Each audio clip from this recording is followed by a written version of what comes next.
ডিম্মা। যেটা ইচ্ছা নাও। কি আছে? মটন। আগে আমি খাসির মাংস মোটেই খেতাম না, জানি না কেন খেতাম না, এমনিই হয়তো খেতাম না। তবে এখন আমার মা ছাড়া আমরা সবাই মোটামুটি ভালোই খাই। আজ মাংসটা পুরো দিদা রান্না করেছে, আমরা সবাই হাতে হাতে একটু সাহায্য করেছি। প্রথমে মশলা বেটে রেখেছিলাম, তারপর মাংসে নুন, হলুদ, বাটা মশলা আর সর্ষের তেল মাখিয়ে প্রায় 1 ঘন্টা মতো রেখে দিয়েছি। দই মাখাতে তো ভুলেই গেছিলাম, তারপর দিদা মনে করিয়ে দিল। তারপর ফোড়নে দিয়েছে জিরে আর তেজপাতা। এবার টমেটো কুচি আর ভাজা পেঁয়াজ দেব। টমেটো আর পেঁয়াজ ভাজা ভাজা হয়ে আসলে দিয়ে দেব মাংস।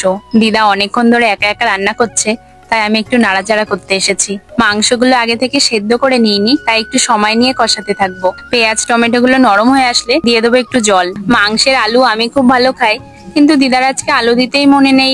জল প্রায় টেনে গেছে, মাংসটাও নরম হয়ে এসেছে। এবার নামিয়ে নেব। খেতে কেমন হয়েছে বলবো না, দিদার রান্নার প্রশংসা যতই করব কম হবে।